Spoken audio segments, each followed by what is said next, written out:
So is doomsday upon us? Well, according to the latest video games, there is no hope. You better just grab yourself an automatic rifle and start shooting like crazy. So EA, Electronic Arts video games, came out with a new game called Rage. And in it, the whole concept is that Apophis fell, hit the Earth, Apophis the asteroid, and doomsday began. Annihilation was predicted. Police state comes and kill the mutants. You can find more about this at aftertheimpact.com. And be warned, it's inappropriate for children. But is it? I mean, yes, it is. And it's being used and engineered against your children. And, of course, they're pulling in, again, this concept of Apophis. Now, Apophis was Satan. Let's just keep that straight. The original Apophis comes from a pep. And that might be a Peppy or a Pepsi or a pepper. Wouldn't you like to be a pepper too? Right? A pep is Satan in the ancient Egyptian mythos, always fighting with the sun god Ra. So Apophis, the asteroid, has actually been downgraded as a threat to planet Earth. You can find that in Space War News over there on Freeman's blog. But the idea, the concept of this doomsday scenario is still being programmed deeply into our children's minds. And, of course, the idea of what to do about it and how to get around it, which, of course, is grab your gun and kill. The idea of justice is being programmed into the minds from ideas like the Punisher. And, of course, you can go into many of the psychopathic heroes that we have, V for Vendetta, Neo. They are psychopathic killers that we now recognize as the hero. And this is very much like Horus or Marduk in the ancient Sumerian tales. But the concept of the Punisher justice, I actually watched a 5-year-old boy watching this movie, which was definitely inappropriate for children. But it's based on a comic book, so everyone thinks it's groovy. And just, I'm telling you, Walt Disney now owns Marvel for $4 billion. But the concept of justice was being imprinted into this young mind as I watched. And he sat and he gathered this data as he watched this man slaughter human after human after human. He turned to me looking just a little bit horrified and said, well, it's okay. He's justice. And that's the justice you're going to get as you demand your right to this justice, as you demand 9/11 truth, as you demand Obama give his birth certificate, as you demand the Fed quits taking all your property, as you demand all of these things from the wolves that are taking them from you. What you'll get in the end is a vengeful hero. And you're going to get what you wish for. There's no doubt about it. People think it's a great thing that the 9/11 truth is moving into a broader spectrum, but you're going to find that this will be the very excuses they will use to bring America to the world court. There's no doubt about it. And when I see them announcing Obama with the Nobel Peace Prize, President of the World, I see everything going into full spectrum exactly as I had expected it to.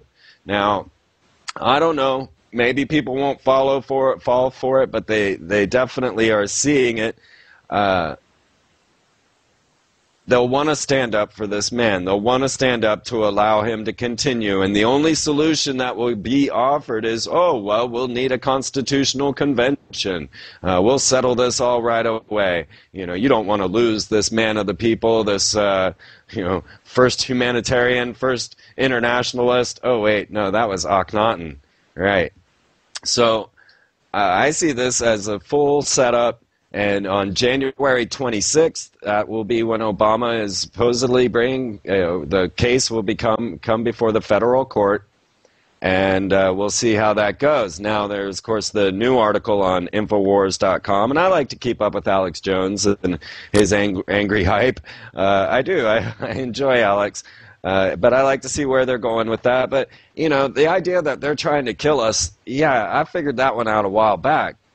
You know, I want to understand the deeper whys. I want to understand this esoteric agenda. I want to understand why they're trying to get off this planet, why they're willing to bomb the moon, things of this nature. What is CERN up to? You know, why are we punching holes into the other dimension? Why is their corporate logo 666? Why do they have Shiva with a skull and bones standing out in front of their offices? These are the type of things I want to know. The fact that they're trying to kill us and the fear that comes from all of that, that's not my focus. But I do listen every now and again just to see where the mood is at. And so there was a report from 2004 where Obama, I guess, accidentally admitted that he was Kenyan-born.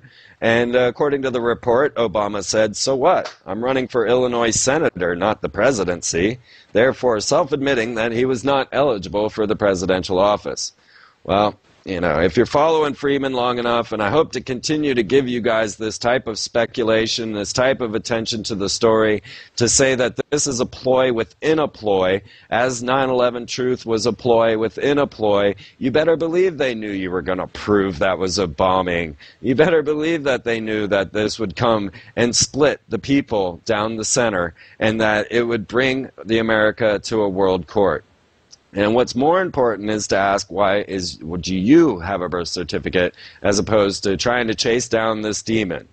And chasing the demons and the vipers, constantly looking for your enemy, is not going to help you whatsoever either.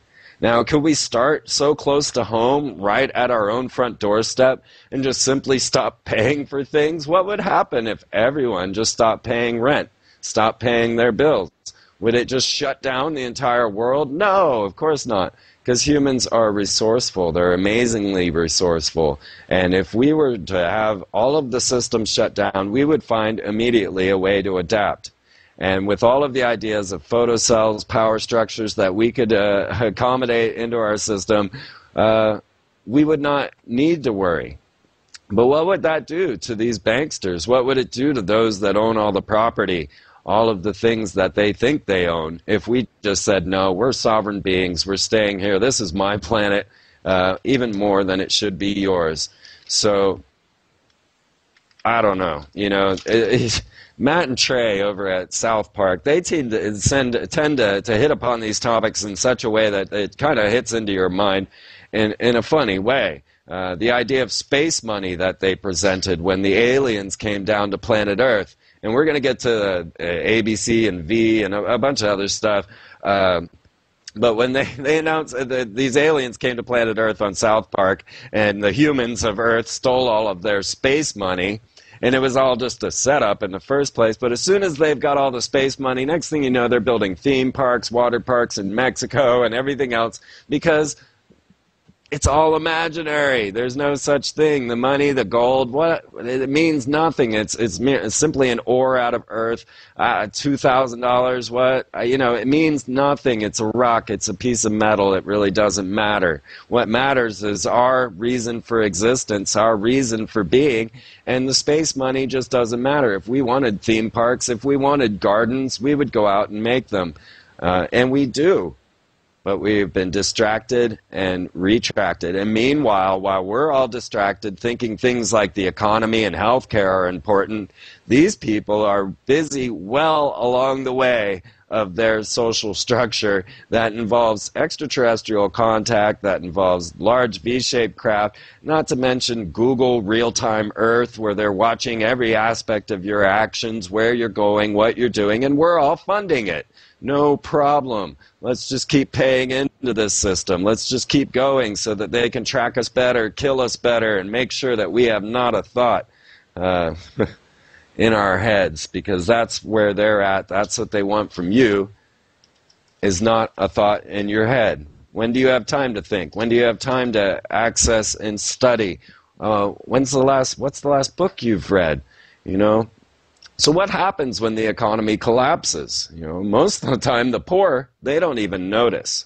Most of the time they are in the same boat they were in the first place, and usually have a bit of a stronger aspect on this. It's the middle class that really suffer, and they're the ones